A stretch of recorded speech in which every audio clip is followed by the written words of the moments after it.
Hi ನಮಸ್ಕಾರ ಎಲ್ಲರಿಗೂ. So ಇವತ್ತು ನಾನು ಗೋಲ್ಡ್ ಶಾಪ್ಗೆ ಹೋಗಿದ್ದೆ, ಲಲಿತಾ ಜ್ಯುವೆಲರ್ಸ್ಗೆ.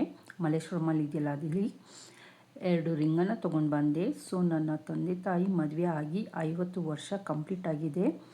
ಸೊ ಅವರು ಪೂಜೆ ಇಟ್ಕೊಂಡಿದ್ರು. ಮದ್ದೂರು ಹತ್ರ ಹೊಳೆ ಆಂಜನೇಯ ಸ್ವಾಮಿ ದೇವಸ್ಥಾನ ಇದೆ, ಅಲ್ಲಿ ಅಭಿಷೇಕದ ಪೂಜೆ ಇಟ್ಕೊಂಡಿದ್ರು. ಸೊ ನಾವೆಲ್ಲರೂ ಹೋಗಿದ್ವಿ.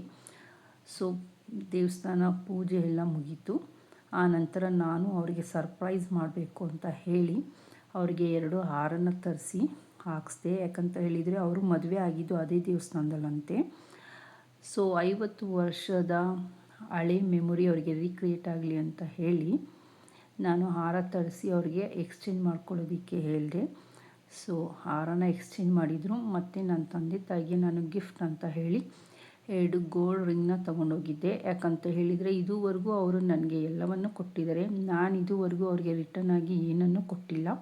ಸೊ ಫಸ್ಟ್ ಟೈಮ್ ನಾನು ಅವರಿಗೆ ಗಿಫ್ಟ್ ಕೊಡ್ತಾಯಿದ್ದೀನಿ.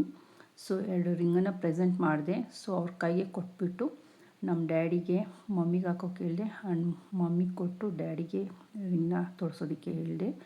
ಸೊ ಅವ್ರಿಗಂತಲೂ ಇದು ಸಡನ್ನಾಗಿ ಅನ್ಎಕ್ಸ್ಪೆಕ್ಟೆಡ್ ಆಗಿತ್ತು, ಮತ್ತು ಹಾಗೆ ಅವ್ರಿಗೆ ತುಂಬ ಖುಷಿ ಕೂಡ ಆಯಿತು.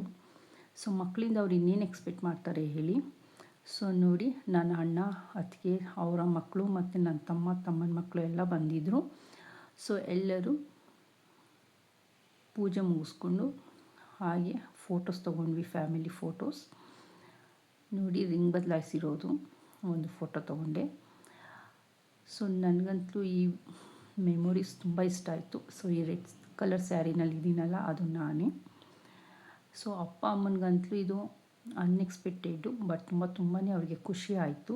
ಸೊ ಮುಗಿಸ್ಕೊಂಡು ನಾವು ಮತ್ತೆ ವಾಪಸ್ ಊರಿಗೆ ಹೋಗಿ ಒಂದಿನ ಹಾಲ್ಟ್ ಆಗಿ ನೆಕ್ಸ್ಟ್ ಡೇ ನಾವು ಬ್ಯಾಂಗ್ಳೂರಿಗೆ ಬರ್ತಾಯಿದ್ದೀವಿ. ಸೊ ಬರಬೇಕಾದ್ರೆ ಊರ ಹತ್ರ ಒಂದು ಲೇಕ್ ಇದೆ, ನನ್ನ ಮಗ ಅಲ್ಲಿ ಕಲ್ಲೆಸಿಬೇಕು ಅಂತ ಹೇಳ್ದ. ಹಾಗಾಗಿ ನನ್ನ ಹಸ್ಬೆಂಡ್ ಕರ್ಕೊಂಡೋಗಿ ಕಲ್ಲೆಲ್ಲ ಎಸೆಸ್ಬಿಟ್ಟು ಮತ್ತೆ ವಾಪಸ್ ಕರ್ಕೊಂಡು ಬರ್ತಾಯಿದ್ದಾರೆ. ಸೊ ಇವಾಗ ನಮ್ಮ ಪಯಣ ಬ್ಯಾಂಗ್ಳೂರು ಕಡೆಗೆ. ಇಲ್ಲಿ ತುಂಬಾ ಜೋರು ಮಳೆ ಅಂದರೆ ಜೋರು ಮಳೆ ಫ್ರೆಂಡ್ಸ್. ಮನೆ ಹತ್ರ ಬಂದರೆ ನೋಡಿ, ಮೆಟ್ಲಿನಲ್ಲಿ ಎಲ್ಲ ನುಗ್ಗೆ ಸೊಪ್ಪಿನ ಹೂ ಬಿದ್ದಿದೆ, ಅದು ನಮ್ಮನ್ನು ಸ್ವಾಗತ ಮಾಡ್ತಾಯಿದೆ. ಸೊ ಟೆರೆಸ್ ಮೇಲೆ ಹೋಗೋಣ ಅಂತ ಹೇಳಿ ಹೋಗ್ತಾಯಿದ್ದೀನಿ. ನೋಡಿ ಎಷ್ಟು ಹೂಗಳು ಚೆಲ್ಲಿದೆ ಅಂತ. ಸಿಕ್ಕಾಬಟ್ಟೆ ಹೂಗಳು ಉದುರೋಗಿದೆ ಮಳೆಗೆ. ಸೊ ನೋಡಿ, ಇವಾಗ ನುಗ್ಗೆಕಾಯಿ ಕೂಡ ನಿಮಗೆ ಕಾಣ್ತಿದೆಯಲ್ಲ, ಸೊ ಇದು ನಮಗೆ ಕೈಗೆ ಸಿಗುತ್ತೆ. ಸೊ ನೋಡಿ, ಹೂವು ಎಷ್ಟು ಚೆಂದ ಕಾಣಿಸ್ತಿದೆ. ಸೊ ಹಾಗೆ ಟೆರೆಸ್ ಮೇಲೆ ಹೋಗಿ ಅಲ್ಲಿ ಕೂಡ ನೋಡೋಣ ಅಂತ ಹೇಳಿ ಟೆರೆಸ್ ಒಳಗಡೆ ಹೋದೆ. ಸೊ ಪ್ರತಿ ಸಲ ನಾನು ಎಲ್ಲೇ ಹೊರಗಡೆ ಹೋಗಿ ಬಂದರೂ ಫಸ್ಟ್ ನಾನು ನನ್ನ ಟೆರೆಸ್ ಗಾರ್ಡನ್ನ ನೋಡೋಕ್ಕೆ ಹೋಗ್ತೀನಿ. ಸೊ ನೋಡಿ, ಜೋರು ಮಳೆ ಹೋಯ್ತಿದೆ. ಸೊ ಹಾಗಾಗಿ ಮಣ್ಣೆಲ್ಲ ಫುಲ್ ಚೆಲ್ಲಪಿಲ್ಲಿಯಾಗಿ ಆಚೆ ಎಲ್ಲ ಬಂದಿದೆ, ಟೆರೆಸಲ್ಲೆಲ್ಲ ನೀರು ನಿಂತಿದೆ. ಸೊ ನಾನಿವಾಗ ಇದನ್ನೆಲ್ಲ ಒಮ್ಮೆ ಕ್ಲೀನ್ ಮಾಡಬೇಕು. ಸೊ ಇಲ್ಲಿ ನೋಡಿ, ನನ್ನ ರೋಸ್ ಗಿಡದಲ್ಲಿ ಹೂವು ಎಷ್ಟು ಚೆನ್ನಾಗಿ ಅರಳಿದೆ, ಯೆಲ್ಲೋ ಕಲರ್ ಮತ್ತು ಮೆರೂನ್ ಕಲರ್ ರೋಸ್ ಹೂವು. ಸೊ ನೋಡೋದಕ್ಕೆ 2 ಕಣ್ಣು ಸಾಲದು, ಅಷ್ಟು ಚೆನ್ನಾಗಿ ಕಾಣಿಸ್ತಿದೆ ಹೂವು ಅಂತಲೂ. ಸೊ ನನ್ನ ಕರ್ಬೇವಿನ ಸೊಪ್ಪು ಕೂಡ ತುಂಬ ಚೆನ್ನಾಗಿ ಚಿಗುರಿದೆ. ಸೊ ಹೀಗೆ ಒಂದು ಕ್ವಿಕ್ಕಾಗಿ ನನ್ನ ಗಿಡನ ನೋಡಿಕೊಂಡು ಬರ್ತಾಯಿದ್ದೆ. ಸೊ ಏನಾಯಿತು ಅಂತ ಹೇಳಿದರೆ, ನಾನು ಧನ್ಯನ ಒಣಗಾಕಿ ಆ ಕವರ್ನ ಇಲ್ಲೇ ಇಟ್ಟೋಗ್ಬಿಟ್ಟಿದ್ದೆ. ಸೊ ಇಲ್ಲಿ ಒಂದು ಇಲಿನೋ ಹೆಗ್ಣನ ಏನೋ ಸೇರ್ಕೊಂಡ್ಬಿಟ್ಟಿದೆ ಫ್ರೆಂಡ್ಸ್. ಅದು ನೋಡಿ, ಕವರ್ ಎಲ್ಲ ಕಿತ್ತಾಕಿ ಧನ್ಯ ಎಲ್ಲ ಚೆಲ್ಬಿಟ್ಟಿದೆ. ಸೊ ಮಳೆ ಹುಯ್ದು ಎಲ್ಲ ನೆಂದು ಅದು ಹೋಗಿದೆ. ಸೊ ಇಲ್ಲಿ ನೋಡಿ, ನನ್ನ ನೇರಳೆಹಣ್ಣು ಗಿಡದಲ್ಲಿ ನೇರಳೆಹಣ್ಣು ಎಷ್ಟು ಚೆನ್ನಾಗಿ ಬಿಟ್ಟಿದೆ ಗೊಂಚಲು.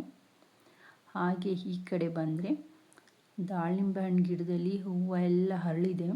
ಪ್ಲಸ್ ಇವಾಗ ಪೀಚ್ಗಳು ಕಚ್ತಾ ಇದೆ. ಸೊ ನೋಡಿ, ನಿಮಗೆ ಕಾಣಿಸ್ತಿರ್ಬೋದು, ಇಲ್ಲಿ 2 ಪೀಚ್ ಕಚ್ಚಿದೆ ಮತ್ತು ಕೆಳಗಡೆ ಕೂಡ 2 ಪೀಚ್ ಕಚ್ಚಿದೆ.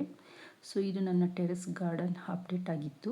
ನಿಮಗೆ ಈ ವಿಡಿಯೋ ಇಷ್ಟ ಆಗಿದರೆ ದಯವಿಟ್ಟು ಲೈಕ್ ಮಾಡಿ, ಶೇರ್ ಮಾಡಿ, ಹಾಗೆ ಸಬ್ಸ್ಕ್ರೈಬ್ ಮಾಡಿ ಮತ್ತು ಸಪೋರ್ಟ್ ಕೂಡ ಮಾಡಿ. Thanks for watching.